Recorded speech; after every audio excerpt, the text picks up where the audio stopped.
Alrighty, hello everybody. This is my what is this? This is my third video, focusing pretty much on nothing but CompoForm gear. This is the CompoForm Argyle. This is not released yet, so if you're looking at this and you're like, ooh, I want one, go right out and get one. You can't get it quite yet. It is due to drop for the pre-release, pre-order, I believe within the next couple of weeks. I haven't confirmed that though. Pardon me for a second.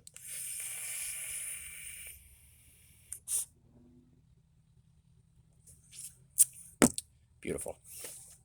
Sorry for that.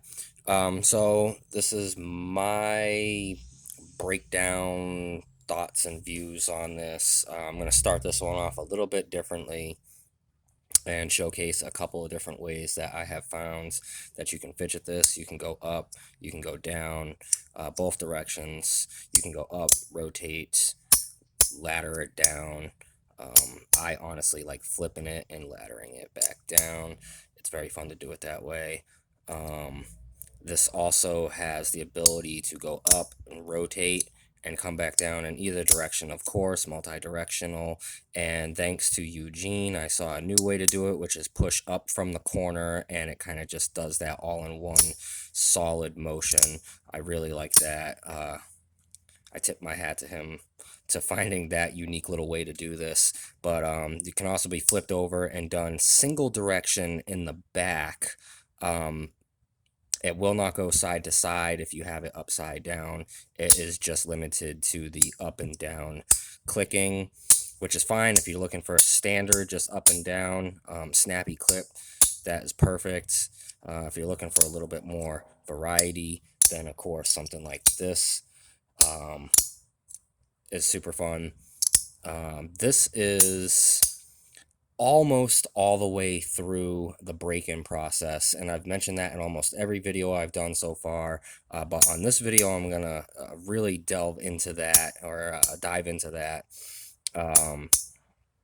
just because it's not 100% at the peak performance yet, and I figured it would be a good time. I was actually kind of hoping, honestly, that it would stick up a little bit, bind up, whatever you want to call it, while I was shooting this video, just so I could give an example of how it can bind while it's in the break-in process.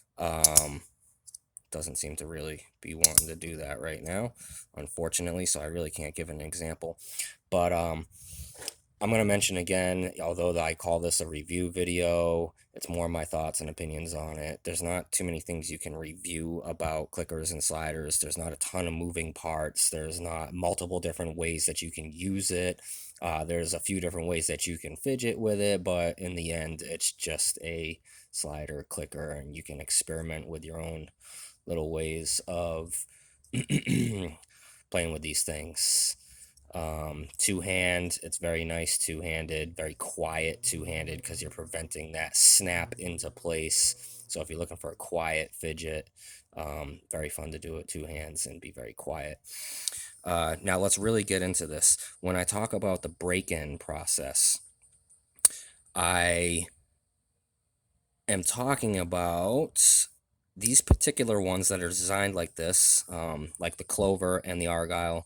They're the only two in his lineup that are designed with a circular base plate, 4 magnets. This one is different than the Clover. It's got the 8 magnets on this side, so it allows for much more range, but they're very similar in design. So when you get something from CompoForm, he does a forced patina, and you can see all that black in there on the back side behind the plate, the center plate.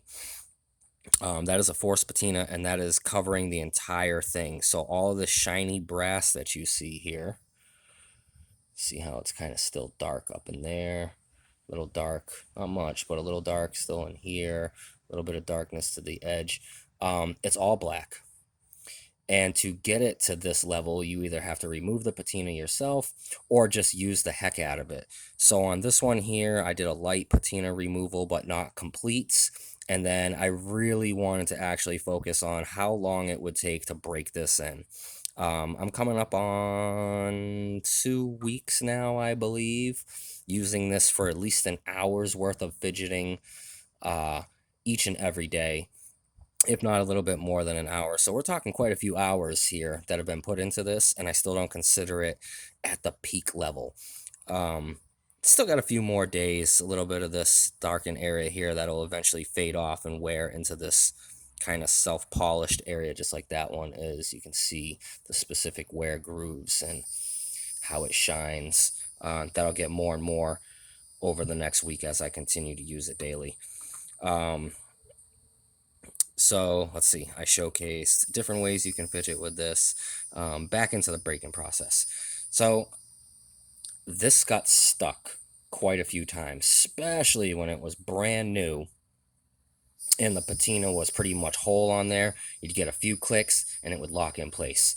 At that point, then you have no choice but to pull it apart, wipe it down on both sides, put it back together, and fidget until it does it again. Now, the reason that it does that, this is important for you guys that are wondering, like, well, how come yours looks so smooth in your videos and mine's getting stuck, or I got stickiness or muckiness, or kind of feels muted?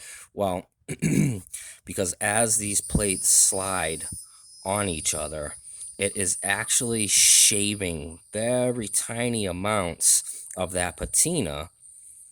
And what it does is it kind of like builds up the little bit of patina that's shaved off. It like builds up in little tiny spots here and there. And it's just enough to cause it to bind.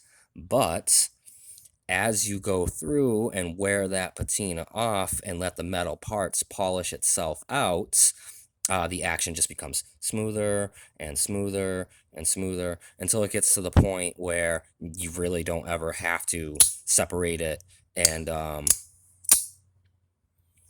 you don't have to separate it and wipe off the inside and put it back together. Does it bother me that I had to do that? No, because I know in the end, just like my clover, that this was going to turn out fantastic, and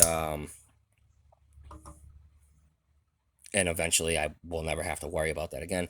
I think a lot of people get discouraged and they are not willing to or not aware of the time that needs to get put into these patinaed models where you are wearing that patina away and making it get smoother and smoother and smoother. Now with this here, it's about the size of roughly about the size of a Zippo, a little bit smaller. As you can see, much thinner than your Zippo would be. I don't have measurements or weights on this. I'm afraid to put it on my scale because it's high-powered magnets and I don't want to mess up my scale. And as far as the length, if you guys really want to know length and width, I can measure it and post it in the comments below. But I mean, you can kind of tell how big it is. It's a standard Nord if you're familiar with vaping. You know, it's pretty tiny. It's very pocketable. What else do I want to talk about with this? So we have here the brass, aged brass. I believe he's going to do a blackened titanium. He's going to do a color anodized titanium. He's going to do the copper plated brass with the aged patina. And of course, the brass. So 4 different models. I can tell you right away that if you get the brass or the copper with the patina that's put on it, you are going to experience some stickiness. You're going to experience it. There's no way around it until this thing is used to the point where break-in is accomplished and all the inside parts have polished themselves out with each other. It's going to happen. If it's something that's going to frustrate you and you're just like, no effing way, then I would go with the titanium models. I can't picture them having the same problem just because there is no patina there to get gummed up. But eventually, as the titanium goes back and forth, you might get a little bit of buildup of like titanium dust, so to speak. That might bind it up too. I only have experience with the clover, and I really didn't have any problems with the clover, so I would assume this is going to be about the same way. Coming up on the 10-minute mark, I really just wanted to go over how long this one's taken to break in. Like I said, I'm coming up on, I think, 2 weeks now, and it still has a couple of days. I think a couple more days actually puts it at the 2 week mark. I guessed 1 to 2 weeks before it was in optimal running condition, functioning condition. We're almost there, as you saw in the video. I wasn't really experiencing any stickiness. It didn't get stuck. It didn't get locked in any particular position. Man, I really should take Eugene's advice and like sit down and kind of like write this stuff out so I'm not fumbling all over myself. But anyways, I just wanted people to know that's what to expect.